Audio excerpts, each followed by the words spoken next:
Operation सिंदूर और 10 मई को हुए सीज फायर के पीछे कुछ ऐसे फंडामेंटल क्वेश्चन हैं जो इस टाइम हर भारतीय के सामने जरूर आ रहे हैं। पहला है कि क्या ये सीज फायर के पीछे कुछ न्यूक्लियर रीजन थे।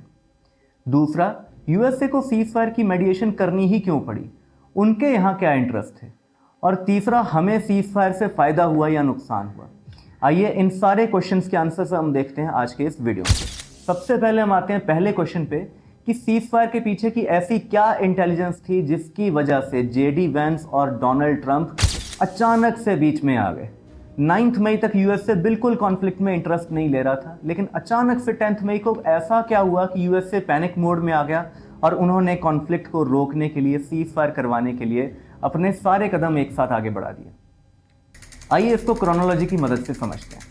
10 मई को सबसे पहले 10:30 पे मिनिस्ट्री ऑफ एक्सटर्नल अफेयर्स और मिनिस्ट्री ऑफ डिफेंस की प्रेस कॉन्फ्रेंस करवाई गई, जिसमें कर्नल सोफिया कुरैशी और विंग कमांडर व्योमिका सिंह ने 2-3 चीज़ों के बारे में बताया कि 9 मई की रात को पाकिस्तान ने इंडिया के मल्टीपल सिटीज़ के ऊपर ड्रोन अटैक्स अटेम्प्ट किए, जिसमें बहुत सारे मिलिट्री बेस भी शामिल थे।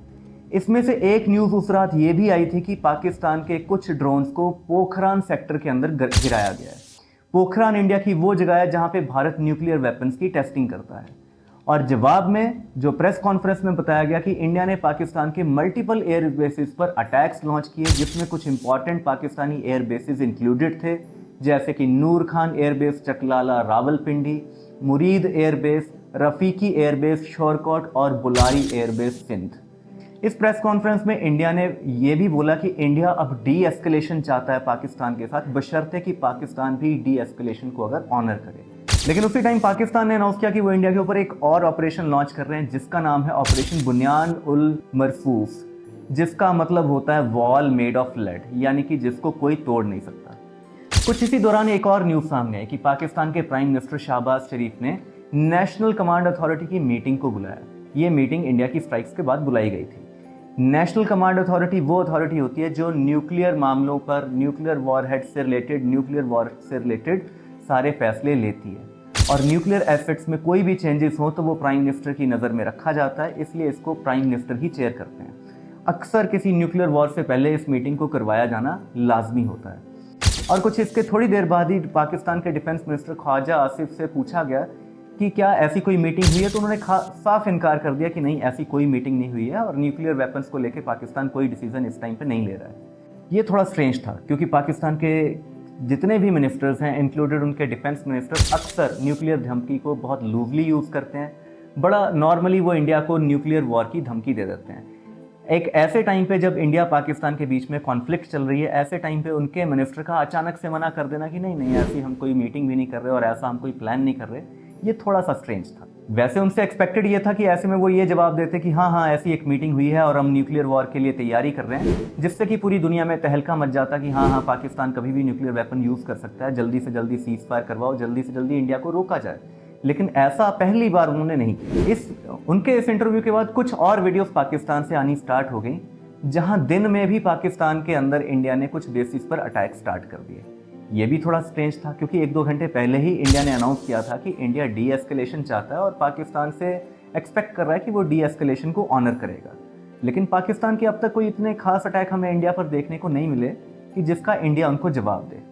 कुछ इसी टाइम पे अमेरिका के उपराष्ट्रपति जेडी वैंस की एक ट्वीट भी सामने आई, जिसमें उन्होंने एक अलार्मिंग इंटेलिजेंस की बात की और सीज फायर के लिए उन्होंने डायरेक्ट प्राइम मिनिस्टर मोदी को सेम टाइम फ़ोन किया और उन्हें कन्विंस करने की कोशिश की।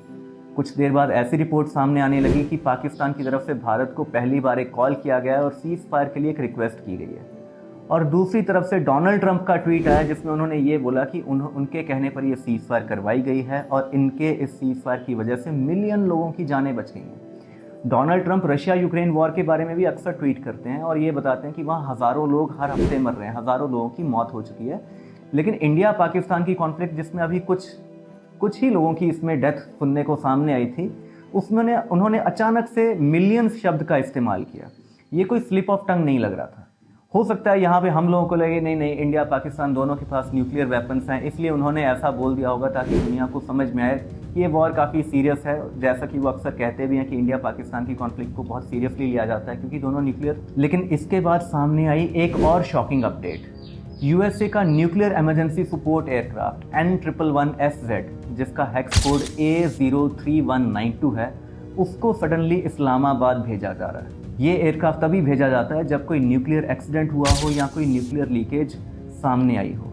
और इस एयरक्राफ्ट के कुछ ही घंटों बाद एक और एयरक्राफ्ट पाकिस्तान में लैंड करता है। ये एयरक्राफ्ट है इजिप्टियन एयरफोर्स का ट्रांसपोर्ट एयरक्राफ्ट EGY-1916, जो दुनिया भर में बोरोन की सप्लाई करता है। बोरोन एक ऐसी मेटल है जिसको न्यूक्लियर रेडिएशन को अब्सॉर्ब करने के लिए यूज किया जाता है और इजिप्ट में बोरोन काफी मात्रा में पाया जाता है। यहाँ इतनी सारी चीज़ों में से एक बात दुनिया भर के डिफेंस एनालिस्ट को स्पष्ट समझ आ गई कि पाकिस्तान में कुछ न्यूक्लियर एक्सीडेंट ज़रूर हुआ है और इसका इंडियन स्ट्राइक से डायरेक्टली कुछ रिलेशन है। चलिए अब सारे डॉट्स को अब एक एक करके हम कनेक्ट करना स्टार्ट करते हैं। 2011 में जनरल मुशर्रफ ने अपनी एक इंटरव्यू में बताया था कि पाकिस्तान के न्यूक्स बहुत सारे आर्मी और एयरफोर्स बेसिस के नीचे रखे गए हैं। और रीसेंट न्यूज़ आर्टिकल्स ये मेंशन कर रही हैं कि इंडियन स्ट्राइक्स मोस्ट लाइकली उन्हीं एयरपोर्ट्स पर की गई हैं जहां पर पाकिस्तान के न्यूक्स रखे गए हैं। इनमें से नूर खान बेस रावलपिंडी में ना सिर्फ न्यूक्स रखे गए हैं बल्कि पाकिस्तान की न्यूक्लियर अथॉरिटी उसी बेस पर ही लोकेटेड है। भारत की सभी एयर स्ट्राइक्स में से सबसे ज़्यादा डैमेज अगर किसी एयर बेस को हुआ है तो वो नूर खान बेस को किया गया है। इसके अलावा एक वीडियो पाकिस्तान की किराना हिल्स पे हुए धमाके से रिलेटेड भी सामने आई, जिसमें किराना हिल्स के ऊपर ब्लास्ट हो रहा है। किराना हिल्स भी पाकिस्तान की न्यूक्लियर स्टोरेज फैसिलिटी का एक हिस्सा है। हालांकि इंडियन एयरफोर्स से जब किराना हिल्स के बारे में पूछा गया तो इंडियन एयरफोर्स ने साफ मना कर दिया कि किराना हिल्स पर इंडियन एयरफोर्स ने कोई भी हमला या कोई भी धमाका नहीं किया है। तो इसलिए अभी ये फिलहाल कहना मुश्किल है कि ये धमाका किराना हिल्स पर किसने करवाया, लेकिन यहाँ की फैसिलिटी हिट हुई है ये कंफर्म है, क्योंकि इसके मल्टीपल वीडियोस इंटरनेट पर सर्कुलेट होने स्टार्ट हुए थे। इसके अलावा पाकिस्तान के बुलारी एयरबेस, जो कि न्यूक्स के लिए फिर से एक फेमस स्टोरेज साइट है, वहाँ पर भी मेजर हिटिंग इंडिया द्वारा की गई थी।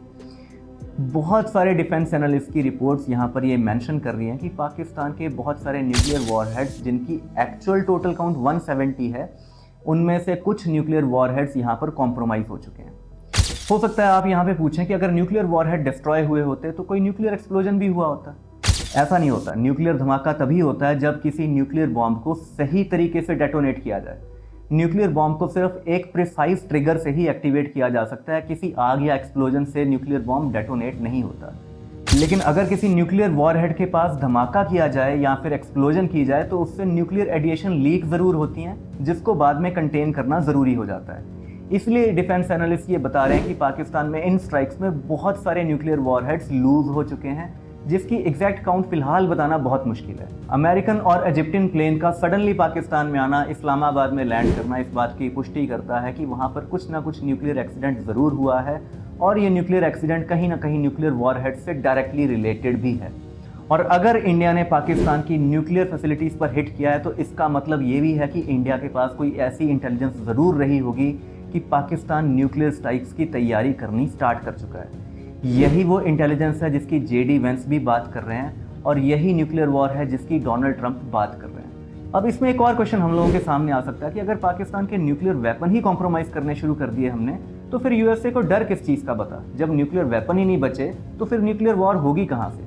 देखिए, इतना तो कंफर्म हो चुका है कि कुछ न्यूक्लियर वॉरहेड कॉम्प्रोमाइज़ हुए हैं, लेकिन कितने कॉम्प्रोमाइज़ हो गए हैं और कितने अभी भी पेंडिंग हैं या कितने अभी भी सेफ हैं, इसके बारे में कोई भी इंफॉर्मेशन अभी तक किसी के पास अवेलेबल नहीं है। क्योंकि इस कार्रवाई के बाद ये कंफर्म हो जाता है कि न्यूक्लियर वॉर में ये वॉर किसी भी टाइम कन्वर्ट हो सकती है। इसलिए यहाँ यूएसए ने पैनिक किया और इमीडिएटली सीज फायर करवाने की कोशिश की। अब एक क्वेश्चन यहाँ पर और भी आता है कि सीज फायर से यूएसए को यहाँ क्या फ़ायदा हो रहा है? बहुत लोगों का सोशल मीडिया पर यह भी कहना है कि अगर पाकिस्तान ये वॉर हार जाता है तो उससे यूएसए की बेइज्जती हो जाती है। देखिए, ऐसा नहीं है। आज की डेट में पाकिस्तान के 80% वेपन चाइनीज़ मेड हैं और जो भी F-16 पाकिस्तान के पास हैं भी, यूएसए इंडिया के खिलाफ उन्हें यूज़ करने की परमिशन पाकिस्तान को नहीं देता। हालांकि पाकिस्तान फिर भी F-16 को इंडिया के खिलाफ यूज़ करता है, लेकिन यूएसए की तरफ से ऐसी कोई सपोर्ट पाकिस्तान को अवेलेबल नहीं है। इसलिए पाकिस्तान के हारने से यूएसए को कोई नुकसान नहीं होने वाला। इनफैक्ट पाकिस्तान के हारने से यूएसए को फ़ायदा ही है, क्योंकि पाकिस्तान फिलहाल चाइनीज़ प्रॉक्सी बन चुका है। इसलिए पाकिस्तान के हारने का मतलब है चाइनीज़ वेपन्स की बेइज्जती होना, चाइनीज़ इन्वेस्टमेंट की बेइज्जती होना और चाइनीज़ प्रॉक्सी का हार जाना। और इससे एक फ़ायदा यूएसए को और भी होता है, क्योंकि पाकिस्तान एक टेररिज्म स्पॉन्सर कंट्री है और डोनाल्ड ट्रंप अपनी मल्टीपल स्पीचेस में टेररिज्म के अगेंस्ट बोलते आए हैं। तो पाकिस्तान के हारने से डोनाल्ड ट्रंप को उल्टा फ़ायदा ही होता है, नुकसान नहीं। लेकिन फिर भी उनका सीज फायर करवाने के पीछे एक बहुत मेजर रीज़न है, और वो ये है कि एक बार कोई भी वॉर अगर न्यूक्लियर वॉर में कन्वर्ट हो जाती है तो उसको इतना इजीली प्रेडिक्ट नहीं किया जा सकता। और अगर एक भी हेडलाइन दुनिया में छप जाती है कि इंडिया और पाकिस्तान की वॉर जो है वो कभी भी न्यूक्लियर वॉर में कन्वर्ट होने के लिए बिल्कुल रेडी हो चुकी है और पाकिस्तान के न्यूक्स जो है वो कॉम्प्रोमाइज़ होने स्टार्ट हो चुके हैं, तो इससे सबसे ज़्यादा अगर किसी का इंटरनेशनली ह्यूमिलेशन होता तो वो यूएस गवर्नमेंट और डोनाल्ड ट्रंप का ही होता, क्योंकि डोनाल्ड ट्रंप अक्सर ये क्लेम करते हुए नजर आते हैं कि वो दुनिया में कोई भी नई वॉर स्टार्ट नहीं होने देते और वो बहुत सारी वॉर्स को रुकवाने की काबिलियत रखते हैं। अब यहाँ बहुत सारे लोगों के दिमाग में ये क्वेश्चन आएगा कि सीज फायर से तो हमें नुकसान हो जाएगा। जब वॉर में अपर हैंड हमारा था, मोमेंटम हमारे साथ था और न्यूक्लियर वॉरहेड पाकिस्तान के खत्म हो रहे थे, तो हमें किस बात का डर था? देखिए, वैसे तो अगर पाकिस्तान इंडिया पे न्यूक्लियर मिसाइल लॉन्च भी कर देता तो भी 90% चांस थे कि इंडिया उसको सुदर्शन चक्र की मदद से उस मिसाइल को भी कॉम्प्रोमाइज़ कर देता। अगर किसी न्यूक्लियर मिसाइल को हवा में ही एक्सप्लोड कर दिया जाए तो उससे उसका न्यूक्लियर वॉरहेड डेटोनेट नहीं होता। इनफैक्ट एक्सप्लोजन से उसका न्यूक्लियर वॉरहेड वहीं खत्म हो जाता है। जैसे मैंने आपको थोड़ी देर पहले बताया था कि ग्राउंड पे रखे हुए न्यूक्लियर वॉरहेड्स जैसे किसी मिसाइल हिट से या किसी एक्सप्लोजन से डेटोनेट नहीं होते, वैसे ही एक मिसाइल के अंदर जो न्यूक्लियर वॉरहेड है वो डेटोनेट होने से पहले अगर उसे एक्सप्लोड कर दिया जाए तो उससे भी वो डेटोनेट नहीं होता, क्योंकि उसके अंदर न्यूट्रॉन्स नहीं पहुंच पाते। इनफैक्ट जहां पर भी वो मिसाइल गिरती है सिर्फ वहीं पे रेडिएशन का थोड़ा खतरा रहता है और सिर्फ उसी को कंटेन किए जाने की ज़रूरत पड़ती है। तो इसका मतलब ये है कि पाकिस्तान अगर इंडिया के ऊपर न्यूक्लियर मिसाइल्स लॉन्च भी कर देता तो 90% केसेस में इंडिया उन मिसाइल्स को कॉम्प्रोमाइज़ कर देता और हम किसी न्यूक्लियर एक्सप्लोजन से बच जाते। और बदले में इंडिया पाकिस्तान के ऊपर जो एक्शंस लेता, पाकिस्तान उनको एब्जॉर्ब नहीं कर पाता। तो ऐसे में डेफिनेटली मोमेंटम तो हमारे साथ था, लेकिन फिर भी पाकिस्तान एक अनप्रेडिक्टेबल कंट्री है जहां समझदार लोगों की थोड़ी कमी है। ऐसे में पाकिस्तान कितने मिसाइल्स इंडिया पर किस टाइम लॉन्च करने का प्लान बनाता, इसके बारे में दुनिया की किसी भी इंटेलिजेंस के लिए पता लगाना थोड़ा मुश्किल होता है। प्लस इस सीज फायर के बाद यूएसए के जो प्लेन्स पाकिस्तान पहुंचे हैं उनसे ये 100% कंफर्म हो जाएगा पूरी दुनिया को कि कितने वॉरहेड्स पाकिस्तान में कॉम्प्रोमाइज़ हो चुके हैं और कितने वॉरहेड बचे हुए हैं। वैसे ये इंटेलिजेंस हम सब तक तो नहीं पहुंचेगी, लेकिन जहां ये इंटेलिजेंस पहुंचनी चाहिए वहां ये ज़रूर पहुंच जाएगी। तो शायद ये सीज फायर इंडिया के लिए काफ़ी फ़ायदेमंद होने वाली है, क्योंकि इससे न्यू दिल्ली को ये कैलकुलेशन मिल जाएगी कि कितने वॉरहेड पाकिस्तान के कॉम्प्रोमाइज़ किए जा चुके हैं और कितने पेंडिंग हैं, और जो भी पेंडिंग है वो कहाँ पर बचे हुए हैं। इसके अलावा जो चाइना के रडार्स, चाइना के एयर डिफेंस सिस्टम्स, चाइना के यूएवीज भारत ने उड़ाए हैं, उसके बाद दुनिया भर के defence analyst Chinese made weapons को क्रिटिसाइज करते हुए नजर आ रहे हैं। तो यहाँ तक मैंने आपको ये समझाया कि इस सीज फायर से इंडिया ने क्या अचीव किया है। इंडिया ने टेररिस्ट इंफ्रास्ट्रक्चर तो कॉम्प्रोमाइज़ किया ही है, साथ में पाकिस्तान के कुछ न्यूक्स भी कॉम्प्रोमाइज़ किए हैं। प्लस कितने न्यूक्स कॉम्प्रोमाइज़ होंगे ये हमें सीज फायर के बाद ही पता चलना था, और अब न्यू दिल्ली के पास कुछ टाइम के बाद ये कंफर्मेशन या ये इन्फॉर्मेशन जरूर पहुंचेगी कि कितने न्यूक्स कॉम्प्रोमाइज़ हो चुके हैं, जिससे फ्यूचर वॉर्स को ईजिली कैलकुलेट किया जा सके। प्लस साथ में हमें ये भी जानना ज़रूरी है कि अभी तक हमने सिर्फ सीज फायर किया है, अभी भी इंडस वाटर ट्रीटी सस्पेंडेड है, अभी भी बॉर्डर्स के ऊपर मिलिट्री वैसे की वैसे ही तैनात है, तो ये कॉन्फ्लिक्ट दोबारा कभी भी स्टार्ट हो सकता है। ये एनालिसिस अभी खत्म नहीं हुआ है, इससे रिलेटेड बहुत सारे इंपॉर्टेंट फैक्ट्स एंड फिगर्स मैं आपके साथ अगली वीडियो में ज़रूर शेयर करूंगा। आपको क्या लगता है कि इंडिया ने सीज फायर को एक्सेप्ट करके सही किया या गलत किया? आप अपनी राय कमेंट सेक्शन में ज़रूर बताएं। और अगर आपको ये एनालिसिस पसंद आया हो तो इंडिया के हर नागरिक तक इस वीडियो को पहुंचाने का काम ज़रूर करें। जय हिंद।